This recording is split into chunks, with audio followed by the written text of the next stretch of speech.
What up world? It's your girl Restu coming at you. How you doing?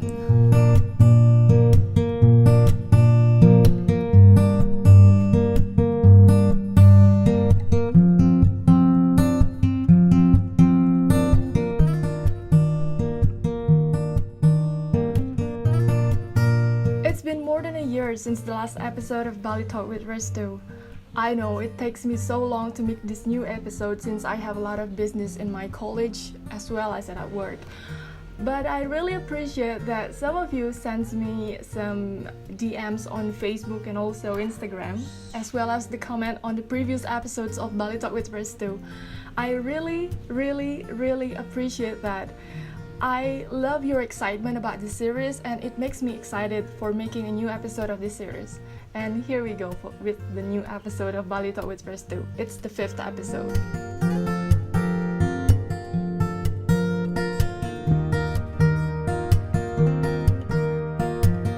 In this episode, I'd like to talk about Ngaben, Balinese cremation.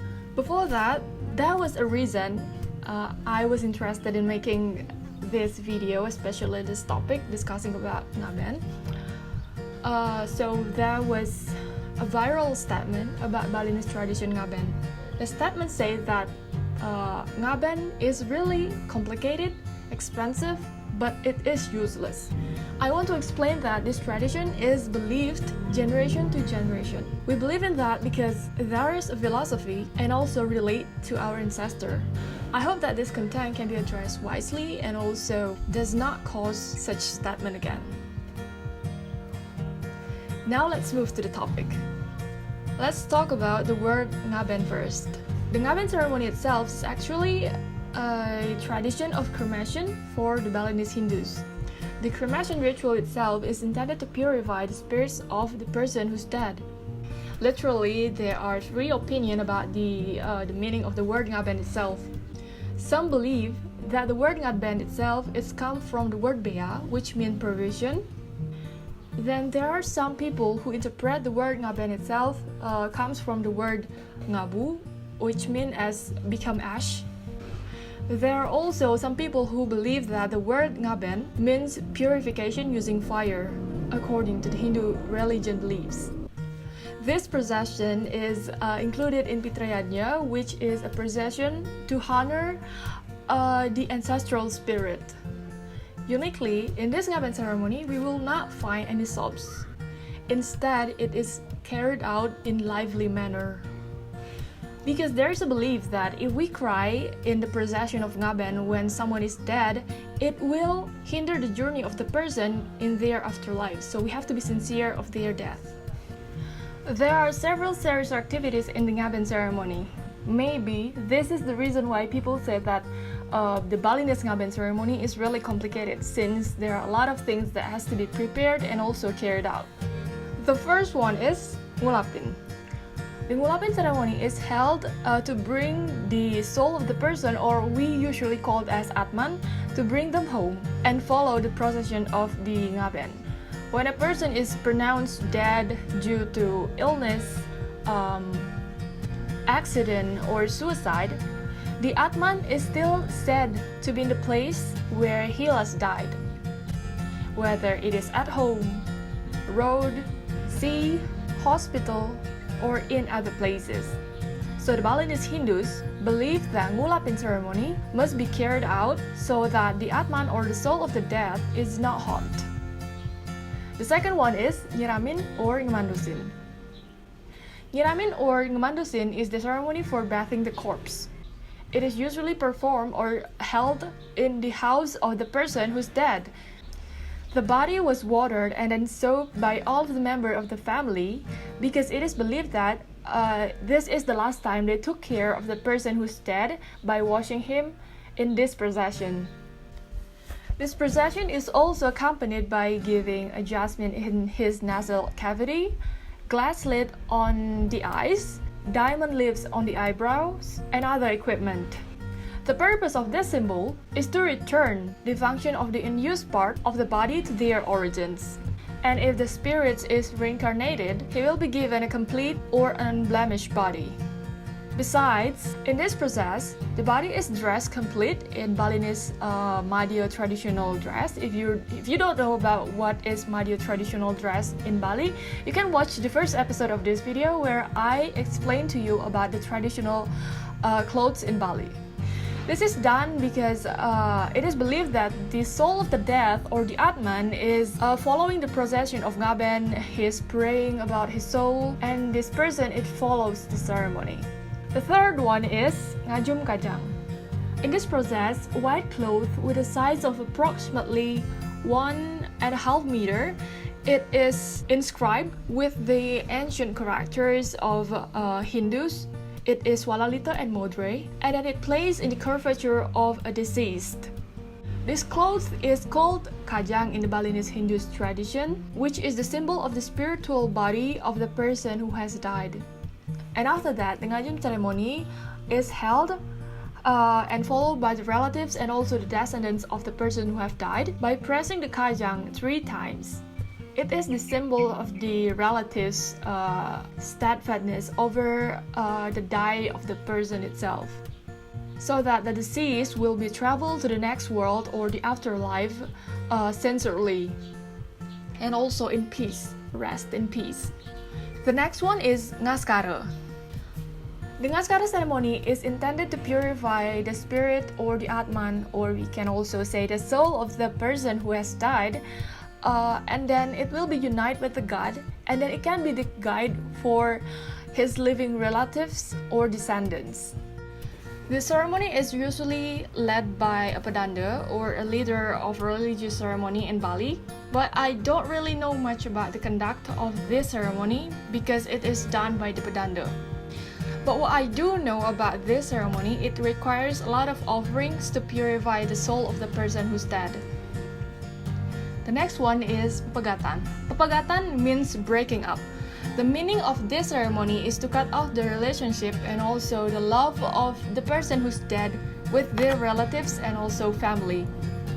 Because the relationship as well as the love of this family of the person will hinder to the journey of this person to God and to their afterlife. With this ceremony, it means that the family have sincerely led the deceased to go to the better place. The means of this ceremony are offering arranged on the stone of mortar and on the top, which are filled with 2 dadap tree that are shaped like wickets, and white threads are stretched on the 2 branches of the tree. Later, this thread will be broken by all of the relatives of the deceased before leaving the house until it breaks. The next one is pakirimanutang. After the pepegatan ceremony, it will be continued with the delivery of the corpse to the local cemetery. The body and its kajang will be raised on the top of the wada or bada. It is a body carrying tower shaped like a temple. From the house of the deceased, all of the community will bring all of the offerings and all of the equipment for the ceremony, along with the corpse and also by the timid or excited sound of baliganjur, the Balinese gong. On the way to the grave, the corpse will be paraded 3 times counterclockwise, which means it is a symbol of the returning of the Pancha Mahabhuta or of the respective place.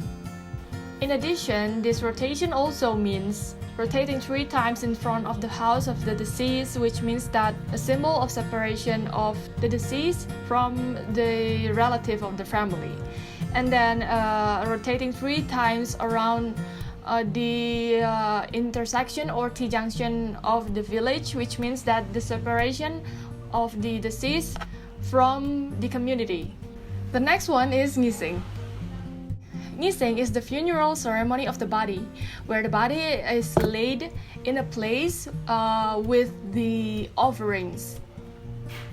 And then it was sprinkled by the holy water by the priest who led the ceremony. The holy water that is used in this ceremony is called as tirta pengentas. This holy water is acted as the abstract fire and then accompanied by the puja mantra by the priest. And after that, the corpse was then burned until all of the limbs and all over the body of the corpse will become ash. The result of this combustion and then crushed and also assembled again and then put in a coconut which the water of its coconut has been extracted. The next one is nanyud. Nanyud is washing away the ashes on the river or the sea. Nanyud means a ritual to wash away all of the defilement that are still left in the spirit of the dead. Last but not least is mcleod or ngeroras. The mcleod ceremony or the ngeroras ceremony is usually held right 12th day after the ceremony. In Balinese, 12 is roras, so that is why the name of this ceremony is also called as ngeroras. The meaning of mcleod or ngeroras ceremony is to let go the ekadasa indriya or the 11 sense of the dead body. And then it also purified the family environment again due to the sadness that afflicted the family that was left behind. Every day, one sense will be released until the 11th day. And then on the 12th day, the purification ceremony is carried out. The philosophical 12th day is come from the story of Mahabharata, where the Pandavas experience a sentence of 12 years in the forest. Besides, there are several forms of Ngaben ceremony itself. The first one is Ngaben Sawawedana. Sawawedana is the Ngaben ceremony that is involving the corpse that is still intact or without buried first. This ceremony is held 3 until 7 days right after the person is dead. While the family is preparing everything for the ceremony, just like the offering and etc., the dead body will be placed in a traditional hall. It is called as Bali. The dead body will be given some kind of chemical thing or ingredients to slow the decay of the body. Nowadays, the use of the herb to slow the decay of the body is usually replaced by the use of formaldehyde. As long as the corpse is still placed in the traditional hall of Bali, or we usually call this as Bale, the family still treat the dead body as if it is alive. Like they give food for the dead body, they give coffee, they give clothes, towel, and etc. So the thing that they give to the dead body, they put it right beside the dead body. It is because before the ceremony of bogatan, the person concerned was still considered as alive. Because before the ceremony of bogatan is held, the dead body is still considered as sleeping and still in the environment. That is why the family still treat them like they are alive. The second one is Ngaben Astiwadana. Astiwadana is the Ngaben ceremony that involves the body that has been buried. The ceremony accompanied by a ceremony which called as ngagah, which is literally a ceremony of digging back the grave of the person who has died and then treat the remaining bone for the Ngaben ceremony. The ceremony is done according to the regulation of the village, because some village in Bali has the regulation where there are some ceremony that cannot be held in the same day with Ngaben ceremony. For example, wedding ceremony. If there is a plan of wedding ceremony in a village and then suddenly someone is died, they cannot done the Ngaben ceremony in the same day with the wedding ceremony. So before the Ngaben ceremony is held, the dead body will be buried, which we call here as mekingsan ring pertiwi, or entrusting it to the Mother of Earth. The next one is Ngaben Sasta. Ngaben Sasta is one of the ceremony of Ngaben which not involving the corpse of the person who's dead or even the skeleton, the bone. The reason why they done this kind of Ngaben is because maybe the person who's dead is really far away or abroad, or maybe they cannot find the dead body of the person. And at this ceremony, the person's body usually symbolized by using a sandalwood, which is filled with magical characters as the rough body of the person's atma or someone, the person's soul. There are also Ngaben ceremonies which are addressed for children and babies who have died. Ngalunggah is a Ngaben ceremony which is for children who have not lost their teeth. As well as Warak Kuron is a ceremony for babies who have miscarried. In addition, there is Ngaben Masal. Ngaben Masal is a Ngaben ceremony which are carried by more than one party.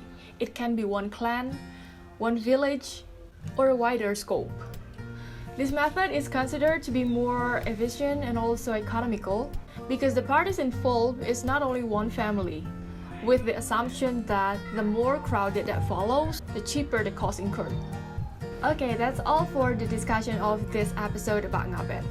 If there is some wrong information that maybe I have provided, please clarify it in the comment section below. If you have a question maybe about Ngaben or something about Bali, please leave that in comment section. Let's discuss about that in the next video. Also, please comment on what kind of topic that you want me to cover in the next episode of Bali Talk with Restu. Don't forget to like, comment, and also subscribe to this YouTube channel and share it to your social media. Thank you so much for watching. Bye!